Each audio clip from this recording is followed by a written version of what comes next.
Most people think power lives in talking. They think confidence is volume. They think intelligence is explanation. They think influence comes from having something to say, all the time. That belief is wrong. The most powerful people in the room are rarely the loudest. They are the calmest, the most selective, the ones who speak after everyone else has rushed in. If you've ever wondered why some people command respect without trying, why others lean in when they finally speak, why silence seems to work in their favor, this audiobook will show you exactly why. Welcome to the Rule of 1% Speakers. This is not about becoming quiet out of fear.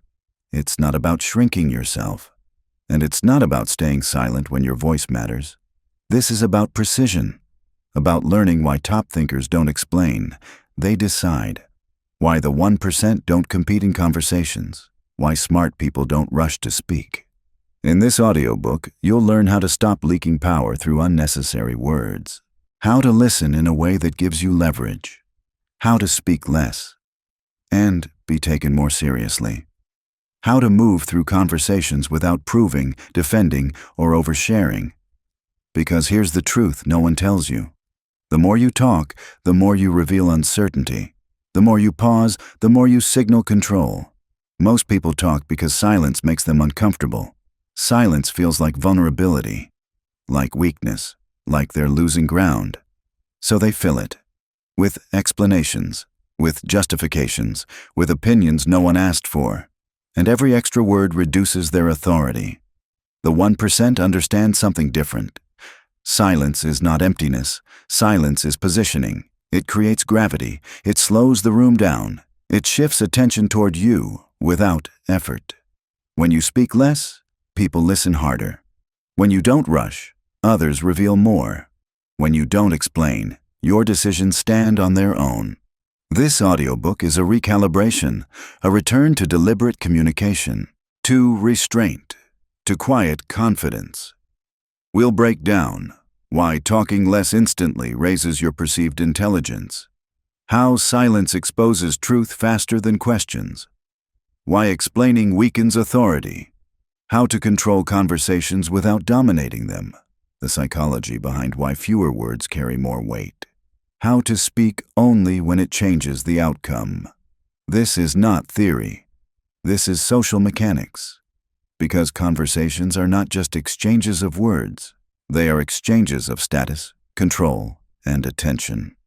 And every sentence either raises your position or lowers it. Now pause for a moment. Think about the last time you spoke too much. The moment you kept explaining. The moment you felt the energy drop. The moment you walked away wishing you'd said less. That wasn't a lack of intelligence. That was a lack of restraint. And restraint is learnable. The 1% speakers are not born quieter. They are trained. They understand timing. They understand presence. They understand that power speaks last. Or not at all. In the next chapter, we'll begin with the foundation. Why silence unsettles people. Why it gives you leverage instantly. And why learning to hold words back is the first upgrade that changes how the world responds to you. Once you see this clearly, you'll never rush to speak the same way again. Chapter 2. The Power of Silence. Silence makes people nervous. That alone tells you everything you need to know. If silence were weak, no one would rush to fill it. If silence were empty, no one would fear it. If silence carried no power, it wouldn't shift the energy in a room the moment it appears. But it does. Silence exposes intention. Silence reveals insecurity. Silence slows people down. And speed is where most mistakes are made. The 1% speakers understand this instinctively. They don't fear silence. They use it. Most conversations are not battles of intelligence. They are battles of composure. Who can stay grounded longer? Who can resist the urge to perform? Who can let the moment breathe without panicking? Silence is not the absence of communication. It is controlled communication. When you stay silent, people project onto you. They fill the space with their own assumptions. They reveal more than they intended. And revelation is leverage. Now let's address the core misunderstanding. People talk too much because they think silence makes them look unprepared. In reality, silence makes you look selective. Prepared people don't rush. Confident people don't scramble. Clear thinkers don't fill space unnecessarily. They wait. And waiting changes everything. When you pause before speaking, 3 things happen at once. First, you filter your words. Second, you signal control. Third, you force others to listen more closely. Most people talk fast because they're afraid of being interrupted. The 1% speak slowly because they know interruption doesn't threaten them. They don't compete for attention, they own it. Silence creates a vacuum, and attention rushes to fill it. This is why the quiet person in the room often feels more important than the loudest one. Loudness demands attention. Silence attracts it. Now here's the uncomfortable truth. Many people talk to manage anxiety, not to add value. They explain to feel safe. They justify to feel accepted. They overshare to feel seen. But every extra word given for emotional comfort reduces perceived authority. The 1% speakers don't speak to soothe themselves. They speak to move outcomes. If a sentence doesn't change direction, clarify position, or assert a decision, it stays unsaid. That restraint compounds. Let's talk about the psychological effect of silence. When someone pauses before responding, the brain assigns weight. Why are they thinking? What do they know? What are they choosing? Silence creates perceived depth, even when the thought is simple. And when you finally speak, your words land heavier, because they were chosen. Now contrast this with over-explanation. Over-explanation signals doubt. It says, please understand me. Please agree. Please don't misinterpret. The 1% don't beg for interpretation. They state, they decide, they allow others to react without correcting every reaction. That is power. Now let's talk about conversational hierarchy. In every conversation, someone is leading the pace, either the speaker or the one who controls silence. Fast talkers surrender control. Slow responders take it. When you answer immediately, you follow the tempo set by others. When you pause, you reset the tempo. And tempo equals dominance. This is why top negotiators pause longer than feels comfortable. Why experienced leaders let silence stretch. Why strong personalities don't rush to reply. They are not thinking slower. They are thinking cleaner. Now here's a critical distinction. Silence is not avoidance. Avoidance is passive. Silence is intentional. You don't stay silent because you have nothing to say. You stay silent because you're choosing when to say it. That choice alone elevates your presence. Let's talk about listening, real listening. Most people don't listen to understand. They listen to respond. They're waiting for their turn. The 1% listen to map the room. They listen for motivation, insecurity, power dynamics, what's being said, and what's being avoided. Silence sharpens perception. Talking dulls it. Every sentence you speak reduces the information you can gather. Every moment of silence increases it. This is why the smartest people in the room often know the most, while saying the least. They are absorbing context while others are performing. Now pause. Think about how often you speak just to fill space, to avoid awkwardness, to prove you belong, to show you're engaged. That habit is not harmless. It trains people to value your presence less because it's always available. Scarcity creates value, and silence creates scarcity. In the next chapter, we'll expose one of the biggest traps intelligent people fall into: explaining. Why explaining feels smart, but actually weakens authority. Why the 1% avoid it. And how to replace explanation with something far more powerful. Once you understand this, you'll stop justifying your thoughts and start owning them. Chapter 3. The danger of explaining. Explaining feels intelligent. It feels responsible. It feels generous.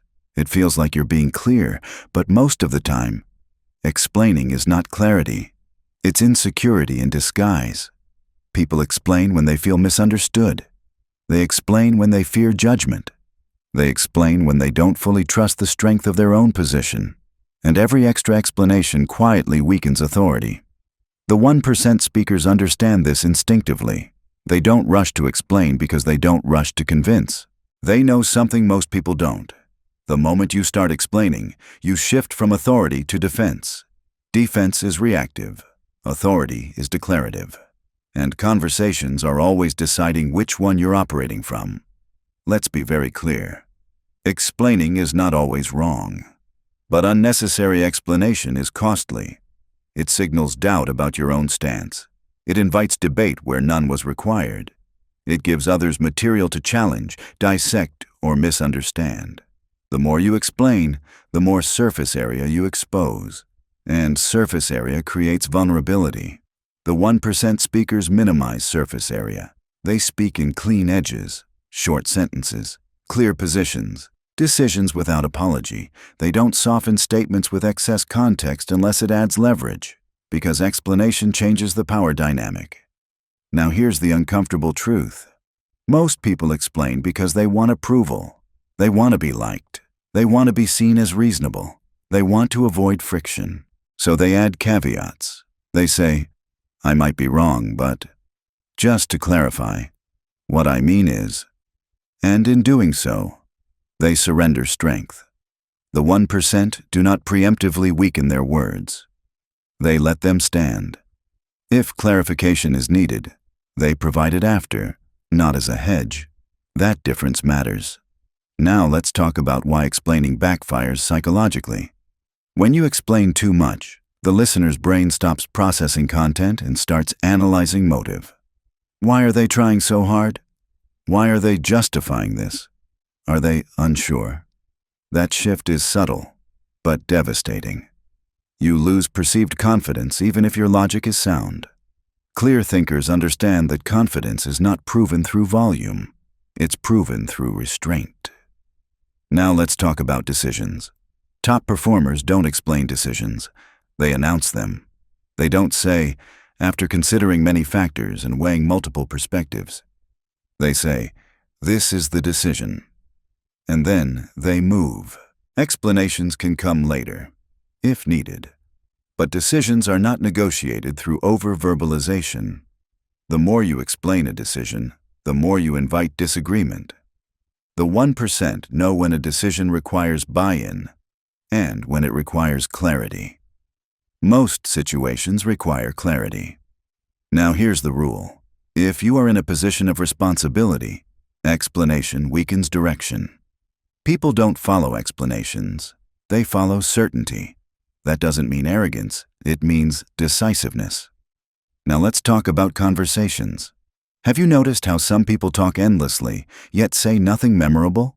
That's because explanation dilutes impact. The brain remembers edges, not blur. Short statements land, long explanations fade. This is why powerful speakers are quotable. They compress meaning, they don't expand it. Compression is intelligence. Now here's a critical insight.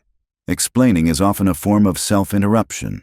You state something, then immediately undermine it by over-elaborating. You don't give your words time to land. Silence after a statement is more powerful than clarification. Let the room absorb it. Let people react. Reaction tells you more than explanation ever could. The 1% speakers allow reaction. They don't chase understanding. They observe it. Now let's talk about a practical shift. Instead of explaining, state. Then stop. Make the statement. Pause. Let silence work. If someone asks for clarification, provide only what's necessary, nothing more. This trains people to listen more carefully when you speak, because they know you won't repeat yourself endlessly. Scarcity creates attentiveness. Now pause. Think about how often you explain things no one questioned. How often you justify before being challenged. That habit leaks power. And the moment you stop doing it, something changes. People interrupt you less. They listen longer. They push back more carefully. Because restraint commands respect. In the next chapter, we'll explore another key trait of the 1% speakers. They don't compete in conversations. They don't interrupt. They don't dominate. They don't rush to prove intelligence. And that non-competition gives them an advantage most people never see coming. Chapter 4. The 1% don't compete in conversations. Most people enter conversations the way athletes enter races. They want to win. They want to stand out. They want to prove something. So they interrupt. They talk over others. They rush to share opinions. They look for openings to insert themselves. They are competing. And competition is noisy. The 1% speakers do something radically different. They don't compete. They observe. They understand something that changes everything. The moment you compete in a conversation, you give up the higher position. Because competition signals insecurity. It says, I need to be seen. I need to be heard. I need to matter right now. The 1% never signal need. They signal presence. Presence is calm. Presence is unhurried. Presence does not scramble for airtime, and presence quietly dominates the room. Let's talk about interruption. Interrupting is not confidence. It's impatience. It tells the room you're more interested in being heard than in understanding. The 1% rarely interrupt, not because they're passive, but because they're strategic. They let others finish. They let people reveal their full position, and in doing so, they gain leverage, because once someone has fully spoken, they have shown their cards. Now think about this. Who controls a chess match? The player who moves impulsively, or the one who waits and watches patterns? Conversations work the same way. The person who speaks less gathers more data. Data beats dominance every time. Now let's talk about the illusion of intelligence. Many people believe sounding smart means contributing constantly, offering insights, adding commentary, building on every point. But intelligence is not frequency. It's timing. The 1% speakers wait until the moment their words change the direction of the conversation. They don't add. They redirect. One sentence, well placed, at the right moment. And suddenly the room recalibrates. That's influence. Now here's a truth that's uncomfortable for most people. Talking a lot doesn't make you seem important. It makes you seem available. And availability reduces value. Scarcity increases it. The 1% speakers are not always available conversationally. They are selective. They don't feel obligated to respond to everything. They don't chase every topic. They don't rush to validate every statement. They choose where to engage. That choice signals hierarchy. Now let's talk about dominance versus control. Dominance is loud. Control is quiet. Dominant people try to steer conversations through force. Control-oriented people steer conversations through absence. They let silence do the work. When a conversation drifts, they don't panic. They wait. And often, others rush to fill the gap, revealing motivations, weaknesses, or contradictions. Silence is a mirror. People show you who they are when you stop filling space. Now let's talk about emotional composure. Conversations often become emotional. Disagreements, tension, status games. Most people react. They defend. They counter. They escalate. The 1% do not react emotionally in real time. They pause. That pause is not weakness. It's dominance over self. And self-control is the highest form of control. When you don't react immediately, you communicate, I am not threatened. I am not rushed. I am choosing my response. That alone shifts power. Now here's a key distinction. The 1% are not silent because they lack opinions. They are silent because they understand when opinions matter. They don't spend credibility on trivial exchanges. They save it. So when they do speak, people listen. Because the room has learned, when they talk, it counts. Now pause. Think about how often you jump in to be relevant, to avoid being overlooked, to prove you're engaged. That impulse is natural, but it's not powerful. Power comes from restraint. In the next chapter, we'll explore one of the most subtle and dangerous habits people have. Talking to be liked. Why approval-seeking ruins authority. Why the 1% are respected more than they are liked. And how letting go of approval makes you sound instantly smarter. Once you see this, You'll stop trading power for validation. Chapter 5. Stop talking to be liked. Most people don't speak to communicate. They speak to be accepted.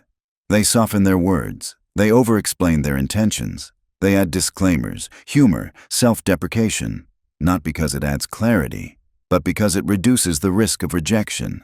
And every time you trade clarity for approval, you lose authority.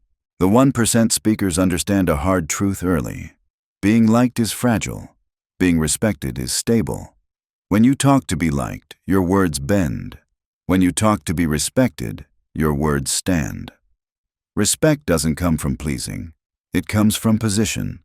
Let's be precise. Approval seeking shows up in subtle ways. Laughing too early, agreeing too quickly, explaining before being challenged, softening statements that didn't need softening. These behaviors feel polite, but they signal uncertainty. And uncertainty erodes influence. The 1% don't aim to be liked in the moment. They aim to be clear. Clarity builds long-term respect, even if it creates short-term discomfort. Now let's talk about why approval-seeking backfires psychologically. When you try too hard to be liked, people subconsciously downgrade you. They sense the effort. They feel the imbalance. You are giving without being asked. That creates a quiet loss of status. The 1% speakers don't chase comfort. They allow discomfort. They understand that tension is not always negative. Sometimes tension is honesty. Sometimes tension is clarity. Sometimes tension is growth. And strong people can sit inside tension without dissolving. Now here's something important. You do not earn respect by explaining how reasonable you are. You earn it by standing calmly behind your decisions. When you say something and immediately soften it, you tell the room, "I'm not fully sure I should take up this space." The 1% never apologize for existing in the conversation. They speak and let it land. Now let's talk about disagreement. Most people fear disagreement because they fear disapproval, so they hedge. They dilute their stance until it offends no one and moves nothing. The 1% do not seek conflict, but they do not avoid it either. They disagree without hostility, calmly, briefly, directly. No justification marathon, no emotional defense. Just clarity. That composure is magnetic. Now let's talk about humor, because it's often misused. Humor can be powerful, but self-deprecating humor used constantly is not humility. It's permission for others to lower your value. The 1% don't tear themselves down to make others comfortable. They let others adjust upward. Now, here's a rule you should remember. If you say something important, don't immediately soften it. Let silence follow. Let people react. Reaction tells you everything you need to know. If clarification is required, it will be asked for. If it isn't, your point was clear enough. Now pause. Think about how often you edit yourself mid-sentence, how often you preemptively retreat. That habit is costing you more than you realize. In the next chapter, we'll explore something even deeper. Why smart people speak last. Why timing matters more than content. Why the final word shapes perception. And why restraint at the end of conversations often determines who holds authority. Once you understand this, you'll stop racing to speak and start choosing when it matters most. Chapter 6. Speak last, land strongest. There is a reason the final words in a conversation carry more weight than the first. They linger. They frame what came before. They shape what people remember. They determine whose perspective feels settled and whose feels reactive. The 1% speakers understand this. They don't rush to be first. They wait to be final. Most people speak early because they fear being forgotten. The 1% speak late because they understand positioning. When you speak last, your words don't compete. They conclude. Now let's talk about timing, because timing is intelligence applied socially. A brilliant idea delivered too early gets lost. A simple insight delivered at the right moment reshapes the room. The 1% speakers listen through the entire conversation not to prepare responses, but to detect patterns. They notice repetition, they notice contradictions. They notice what everyone circles but avoids naming. And then, when the moment is right, they speak once, and the room recalibrates. Now here's the psychological effect of speaking last. When you speak early, your words are judged in isolation. When you speak last, your words are judged in context. Context amplifies impact. Your sentence suddenly feels like a synthesis, not just an opinion. People assume you were thinking the whole time, even if your thought was simple. Perception matters. Now let's talk about restraint at the end of conversations. Most people feel pressure to conclude strongly. They summarize, they restate, they reassert. The 1% do the opposite. They let silence close the loop. They allow their last sentence to breathe. No recap, no justification, no verbal clutter. Because silence after a strong statement is not awkward. It's authoritative. Now here's a critical rule. Never dilute your final sentence. If your last words are important, stop there. Don't soften. Don't qualify. Don't add an afterthought. Afterthoughts undo strength. Now let's talk about exits. How you leave a conversation matters as much as how you enter it. The 1% speakers exit cleanly. They don't linger to manage impressions. They don't hover to ensure approval. They state, and they leave. This leaves an echo. People replay what was said. They don't get immediate relief through clarification, and replay strengthens memory. Now let's talk about meetings. In group settings, the 1% often speak the least, but the most decisively. They let discussion unfold. They observe dynamics. They allow chaos to reveal priorities. And then, when it's time to move forward, they decide. Decisions cut through noise. Now pause. Think about how often you rush to contribute early, only to be forgotten later. Think about how rarely you allow yourself to wait. That impatience is costing you influence. In the next chapter, we'll explore one of the most powerful upgrades you can make: reducing your word count. Why fewer words signal higher intelligence. Why concise speech commands respect. And how to train yourself to say more by saying less. Once you master this, every sentence you speak will carry weight. Chapter 7. Reduce your word count. The smartest people in the room are rarely verbose. They are precise. They don't speak in paragraphs. They speak in lines. They don't stack thoughts. They deliver them. Because brevity is not a lack of depth, it is the result of it. Most people use many words to compensate for unclear thinking. They circle ideas. They repeat themselves. They talk around the point. The 1% speakers cut straight through. They say the thing and stop. Now let's be honest. Talking less feels risky. Silence feels exposed. Short sentences feel blunt.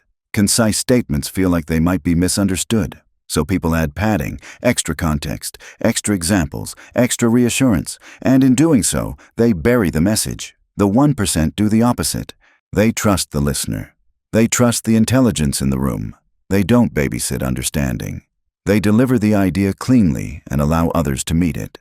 That trust signals authority. Now let's talk about why fewer words sound smarter. The human brain assigns value based on effort.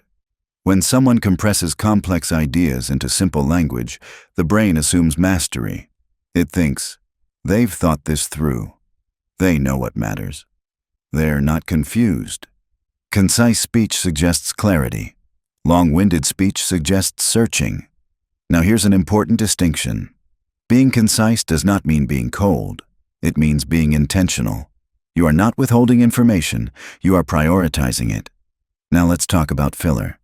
Filler words don't just weaken sentences. They weaken presence. Basically, kind of, sort of, I think, maybe. These phrases are verbal hedges. They soften impact. They dilute conviction. The 1% remove them. They don't say, I think this is the best approach. They say, this is the best approach. If challenged, they respond, not preempt. Now let's talk about sentence structure. Short sentences create rhythm.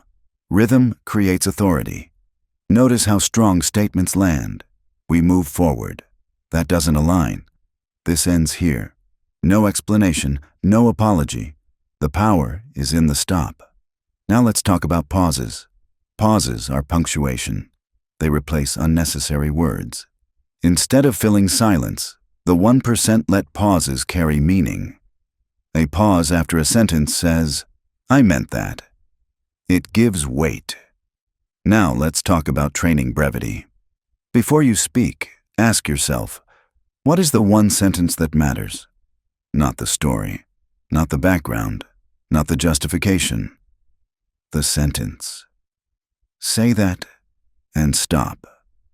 This trains clarity. Now pause. Think about how many words you use to say simple things. How often you keep talking past the point. That habit is costing you credibility. In the next chapter, we'll explore one of the most subtle signals of intelligence. Tone. Why calm tone beats clever words. Why emotional restraint amplifies authority. And why how you say something matters more than what you say. Once you understand tone, your presence alone will change how people listen to you. Chapter 8. Tone is the message. People don't respond to what you say first. They respond to how you say it. Tone reaches the nervous system before words reach the intellect. And this is where many intelligent people fail. They focus on wording, but neglect delivery. They sharpen arguments, but overlook emotional control. They aim to sound smart, but forget to sound grounded. The 1% speakers understand something critical. Tone carries more authority than content. A calm sentence can dominate a room. A clever sentence delivered emotionally can lose it. Now let's talk about emotional leakage. Most people leak emotion through tone without realizing it. Defensiveness, eagerness, frustration, need for approval. Even when the words are strong, the tone betrays insecurity. The 1% speakers are emotionally economical. They don't spill feeling into language unless it serves purpose. They regulate first, then speak. This makes their words land cleanly. Now, here's a truth most people don't want to hear. If you sound emotional, people assume you're uncertain, even if you're right. Emotion is interpreted as instability. Calm is interpreted as confidence. This is why the calmest person in a disagreement often appears to be winning, regardless of facts. Now let's talk about pace. Fast speech signals urgency. Urgency signals loss of control. Slow speech signals command. The 1% speakers speak slightly slower than the room. Not dramatically, just enough to reset tempo. That slowdown forces others to adjust. It creates gravity. Now let's talk about volume. Loudness is often compensation. Quiet confidence pulls people in. The 1% rarely raise their voice. They don't need to. People lean in when something feels measured. Now let's talk about emotional neutrality. Neutral tone does not mean cold, it means unreactive. You can disagree calmly. You can assert firmly without aggression. You can say no without explanation or apology. That emotional restraint communicates strength. Now let's talk about pressure moments. When tension rises, most people escalate emotionally. The 1% do the opposite. They slow down. They lower tone. They shorten sentences. This contrast disarms others. Emotion feeds on emotion. Calm starves it. Now pause. Think about how often your tone gives away more than your words. How often eagerness or defensiveness leaks through. That's not a flaw. It's untrained awareness, and awareness is trainable. In the next chapter, we'll explore the final internal shift of the 1% speakers. They don't talk to be remembered. They talk to be respected. Why long-term influence comes from restraint. Why presence outlasts performance. And how speaking less compounds over time. This is where everything comes together. Chapter 9. Respect outlasts. Attention. Attention is temporary. Respect compounds. This is the difference the 1% speakers understand, and most people never do. You can capture attention by being loud, by being clever, by being entertaining. But attention fades quickly. Respect stays. And respect is built slowly, through consistency, restraint, and composure. The 1% do not speak to be remembered in the moment. They speak to set a tone that lasts. They are not performers. They are anchors. Now let's talk about why people who speak less are remembered more. Memory is selective. The brain doesn't store everything. It stores what stands out. When everyone is talking, silence stands out.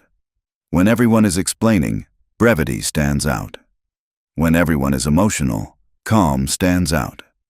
The 1% speakers become reference points. People say, "What did they think about this? Did you notice what they said?" They didn't say much, but when they did, that's the effect. Now let's talk about consistency. Anyone can be impressive once. The 1% are consistent. They don't fluctuate emotionally. They don't ramble one day and withdraw the next. They don't dominate one conversation and disappear in another. They are predictable in presence. Predictability creates trust, and trust amplifies influence. Now let's talk about ego. Most people talk because ego needs expression. The 1% speakers have disciplined egos. They don't need to announce intelligence. They don't need to display knowledge. They don't need to win verbal points. They let outcomes speak. This is why they often rise quietly, while others are busy explaining, debating, and defending. They are being watched, evaluated, respected. Now let's talk about leadership, because leadership is not volume. Leadership is clarity under pressure. Leaders don't narrate their thinking. They decide. They don't overshare doubts. They project stability. That doesn't mean they never ask questions. It means they ask precise ones. Questions that move direction, not questions that reveal uncertainty. Now let's talk about social hierarchy. Hierarchy forms whether you acknowledge it or not. Those who speak less but with certainty often rise.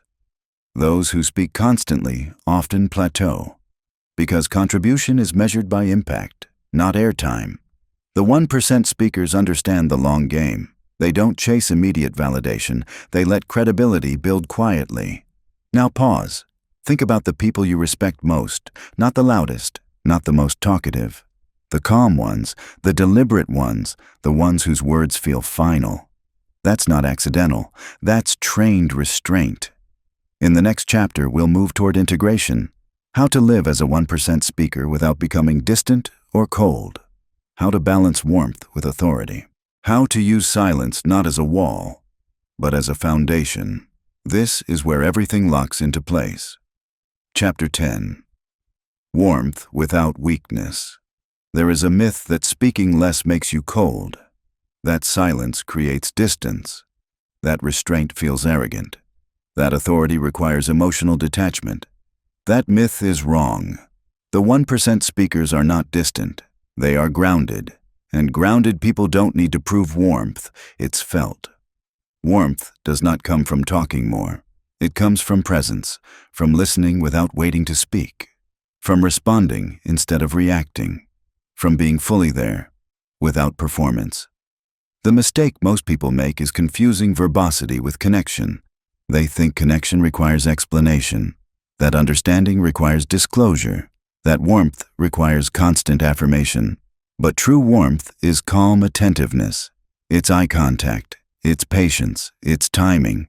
The 1% speakers balance authority with humanity by doing one thing exceptionally well. They listen without interrupting and respond without rushing. That combination creates trust. Now let's talk about the difference between silence and withdrawal. Silence is intentional. Withdrawal is avoidance. The 1% are not quiet because they're afraid. They're quiet because they're present. They're engaged even when they're not speaking. People feel that. You can sense when someone is withholding versus when they are simply grounded. One repels, the other attracts. Now let's talk about warmth in leadership. Leaders don't bond through oversharing. They bond through consistency. Showing up calm, showing up clear, showing up reliable. That stability creates safety. People don't want leaders who talk a lot. They want leaders who don't wobble. Now let's talk about social presence. Warmth comes from not needing anything from the conversation. Not approval, not validation, not recognition.